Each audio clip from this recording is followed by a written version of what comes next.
So one of her points was that life begins, life begins at, or she doesn't think life begins at conception, but that is scientific fact. It's not an opinion we can just sit here and talk about.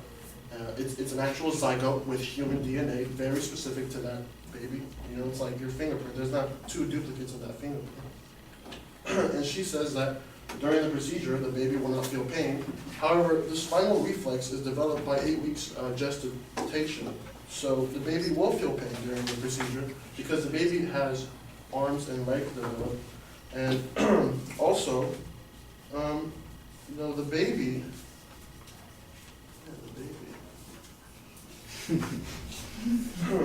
baby is alive and growing. There is electrical brain activity we can detect by 6 weeks, according to Swiss Sutter Bob. And now the cardiovascular system also is able to circulate the baby's own blood, meaning it is very well alive. And that, like I said, that is also in the first trimester. All this is being developed in the first trimester.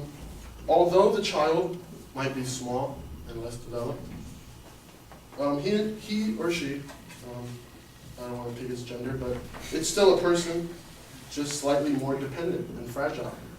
But that doesn't mean it's not a person.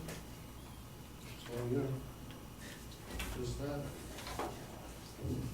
Although it is your body, there is another separate and growing body that will not get a choice because you have the choice. So, you know, try to think about that. Approximately 70% of all women believe abortion is immoral, even though many also feel it should be a legal choice for others. And scientific textbooks have established that life begins at fertilization, like I mentioned earlier. And although the U.S. Supreme Court declared abortion a fundamental right, this was really more of a legislation obligation as opposed to an actual judicial review. Now, some may argue that reproductive choice empowers women by giving them control over their own bodies, but like I mentioned, it has unique genetic identity. Like my partner mentioned, what if it grew up to cure some form of cancer? We just won't know. We won't have that opportunity because at least if he becomes Hitler, he had the opportunity to do whatever he wanted to do. Whether it was bad.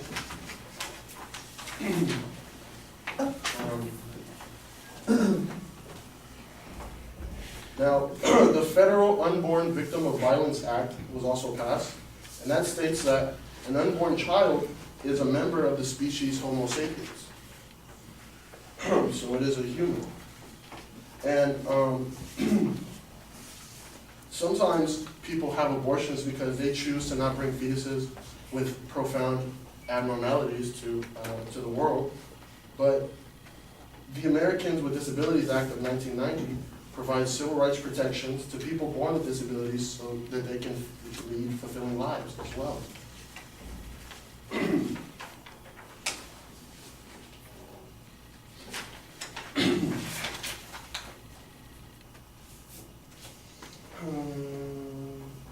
Like I said, there's a universal agreement that pain is detected by the fetus in the first trimester. My source is the Utah School of Medicine. And some might argue that abortions are more likely to lead to the women being unemployed on public welfare.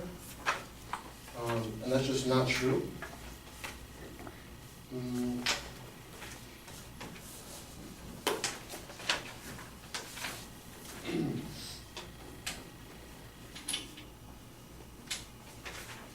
Now, she mentioned in Roe versus Wade that although if we overturn the decision, abortion would not necessarily be illegal because there are a few exceptions, like she mentioned, California and Rhode Island.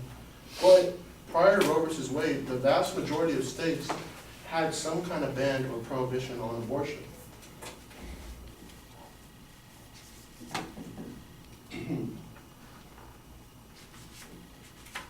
Now, she mentioned that many women also don't have regret after having an abortion.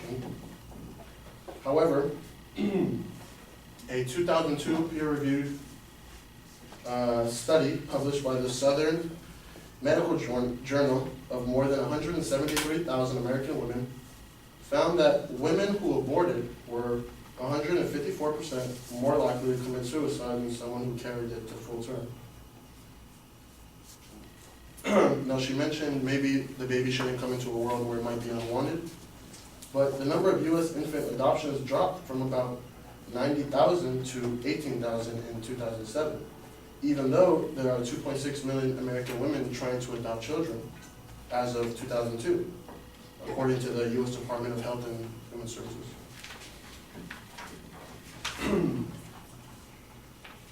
Now, she mentioned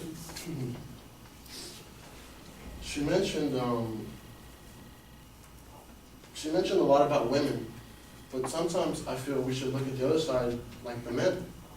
And so, this Journal of Social and Clinical Psychology study said that men whose partners had abortion found that 51.6% of men reported regret as well, because at the end of the day, that is also half his child.